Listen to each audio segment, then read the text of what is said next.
O shake bom, para começar, shake, eu confesso a minha ignorância, eu não sabia que um shake era um título religioso.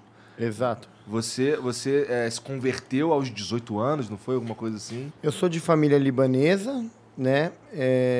Se for levar religiosamente falando, eu nasci muçulmano porque quando o pai, o avô é muçulmano, você nasce muçulmano. Tá. Porém, a família da minha mãe é católica, é espanhola, eram circenses.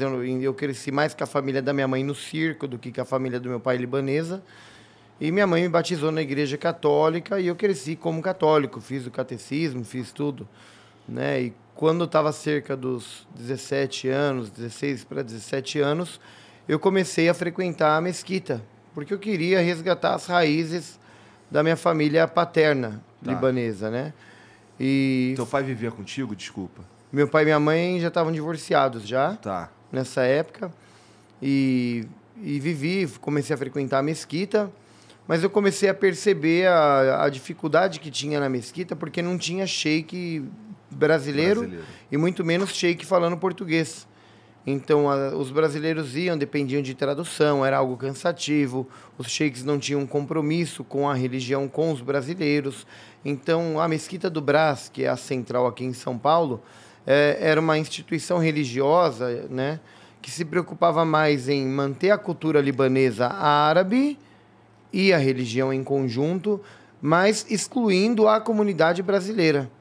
Então, muitos brasileiros que entravam para conhecer o islamismo, entravam por uma porta e saíam por outra daqui a um mês, porque acreditava que o Islã era uma religião para o árabe, né? E aos 18 anos, me surgiu a oportunidade de eu estudar no Irã, né?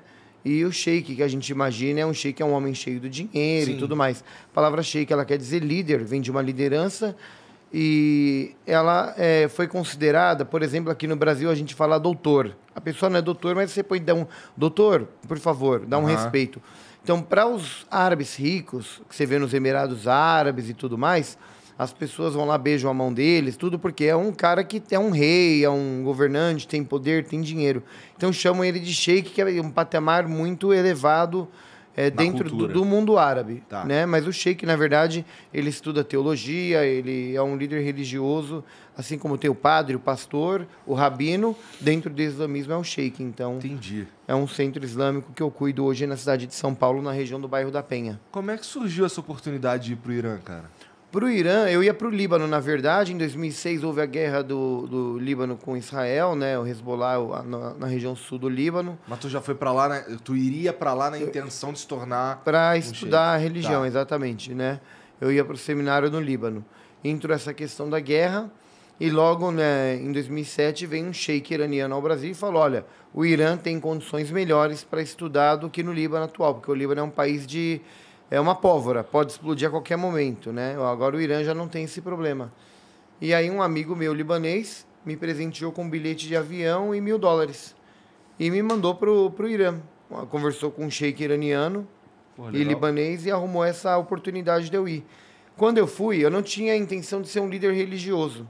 Mas eu tinha uma condição financeira muito, muito baixa, não tinha condição de fazer faculdade, universidade, não era como tem a facilidade de hoje. E aí eu consultei o meu avô, o espanhol, e falei o que ele achava. Ele falava, olha, se você fica aqui, você vai trabalhar na rua Santa Ifigênia, que é onde eu trabalhava, vai ser um vendedor, e sabe Deus até o fim da vida o que você vai ser.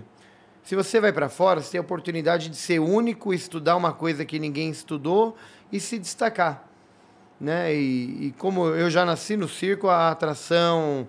conversar, aparecer, eu fazia palhaço no circo, trabalhei no circo do meu avô, eu sou ainda da época da vovó Mafalda, do Palhaço Bozo, dos Trapalhões e tudo mais. Inclusive, você foi Banana de Pijama, que eu sei. Sabe, né? Ainda fizemos uma fake dos Bananas de Pijama, meu avô mandou, na época que os Bananas de Pijama estavam no auge, meu avô mandou fabricar uma fantasia dos Bananas de Pijama. E eu apanhei tanto para aprender aquela dancinha dos Bananas de Pijama com as minhas tia e minha irmã, porque meu avô queria que saísse tudo perfeito, então ele colocava o programa lá na TV, colocava a música e falava, é aquilo que eu quero. E aí foi quando o circo já estava terminando, esses circos pequenos, né, uma arte que se perdeu, infelizmente, E meu avô falou, é aquilo que eu quero. Então, eu chegava no palco, tinha que fazer a dança, dançar igual os Bananas de Pijama, o B1, B2, ensaiar de acordo com as falas. E se saísse um erro, não tinha muito perdão, não. O espanhol, ele colocava milho no chão, fazia ficar ajoelhado atrás da porta no milho, até você repensar e se corrigir. Então, o meu avô era muito severo, o espanhol, né? O libanês, ele já era comerciante, ele já era mais tranquilo, mas o espanhol era muito severo. Mas eu tive uma vida, assim, extraordinária, que se pudesse recomeçar, eu faria tudo de novo. Eu vivi no circo, depois eu passo a viver mais com a minha família libanesa, no comércio da Rua Santa Efigênia. Eu vou para o Irã, estudar no Irã. Tenho contato com uma das figuras mais faladas do mundo islâmico xiita no Irã, que é o Sheikh Irabani, que ele era... ele era o adido cultural da embaixada do Irã na Argentina. E aí, em 94, teve uma explosão chamado caso AMIA, né, que explodiram a embaixada de Israel. E a AMIA, que era uma associação israelita, o Sheikh Irabani, como estava na embaixada, ele foi acusado de ser o autor desse atentado. E aí faz com que, quando eu chego no Irã, o Sheikh Irabani ele não é visto como um procurado pela Interpol. Ele era visto como supervisor dos alunos da América Latina. Então, quando eu fui para o Irã, eu fiquei subordinado a ele. Mas eu no 94, eu era criança, eu não tinha noção de quem era o Sheikh Irabani. Então, eu estava junto com o homem lá, a todo momento, ajudando e tudo. Até que a revista Veja, um jornalista chamado Rodrigo Rangel, faz uma matéria sobre o Sheikh Irabani, chamada Professor Terrorista, e coloca que eu era o braço direito do Sheikh Irabani no Brasil. E na minha primeira viagem para o Brasil, depois de estar 1 ano e meio no Irã, a Polícia Federal baixa na Mesquita do Brás, com uma pasta, foto, tudo, falando o que você tem contato com ele. Esse homem é procurado pela Interpol, é terrorista e tudo mais. E eu tenho contato assim, né? Eu conheço, mas não sou funcionário dele, nem braço direito dele, né? Fizeram uma matéria meio mentirosa. E aí, Veja? Jamais. Eu não podia imaginar que isso partisse da Veja. Né? E o nome do jornalista ainda é chamado Rodrigo, com o mesmo nome que o meu. Então, aí foi que fizeram uma matéria que, assim, ela levantou meu nome na mídia, mas como algo negativo. O Islã já tem uma imagem negativa na mídia, né? Sim. Então, levantou como algo negativo, como o sheik que é braço direito de um sheik terrorista. E aí eu tive que, na época, me justificar no Brasil, que eu não tinha ligação com ele. E acabei falando para a polícia, olha, o irmão do Sheikh Irabani, que está no... Obrigado.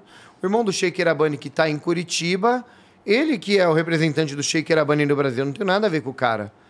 E esse Sheikh Irabani me perde o visto no Brasil depois dessa revelação que eu faço. E o Sheikh Irabani me acusou até o último no Irã de eu ser espião americano. Putz! Porque eu tirei o visto do irmão dele no Brasil, que ficava em Curitiba. Ele me acusa até hoje disso daí, né? Entendi. Mas, Rodrigo, não era... quando tu foi pra lá, eu imagino que a língua era uma barreira bem grande, né? O idioma era persa. Eu sou uma pessoa que eu falo muito. Em 6 meses eu já estava falando persa quase fluente. O persa é um idioma que as letras são a mesma que o idioma árabe. Então eu já fui conhecendo o alfabeto, né? O persa tem 4 letras a mais que o árabe só, né? Que são alguns sons diferentes. Muda na pronúncia e muda na fala. Um árabe não vai entender um persa falando, um iraniano falando. Mas eu aprendi o persa lá, em questão de 6 meses eu já estava falando. Bom, você tinha vantagem de já conhecer o alfabeto, a forma de escrever, né? Me ajudou bastante. Para mim parece ser a parte mais complicada. Que assim, eu não consigo entender. Pessoas que não estudaram não conseguem, igual o japonês, não conseguem entender nada, né? Não tem nada complicado na vida, basta querer. Né? Basta querer. Né? Se eu tô te mostrando que essa letra aqui é N, e você gravar a forma, tiver memória e gravar a forma, que isso é um N, você vai gravar que é N e o som dela é N, o nome da letra é N. E o do lado é um O, você vai gravar que é um O. Aí você junta o N e o O vira No. Então, qualquer idioma que você for trabalhar e quiser estudar, né? Claro que eu acredito que pode ser que tenha que ter um pouquinho de vocação, porque assim como eu acredito que tem a gente que é um cartunista, ou que faça um desenho ali, e eu não tenho esse dom de desenhar nada, tem alguém que tem um dom de memorizar ou falar outros idiomas, dom da fala, dom de pregar, cada um tem, da medicina. Eu, se eu ver um sangue, eu desmaio junto, se eu tiver que socorrer alguém. Então, cada um tem um dom para uma coisa, né?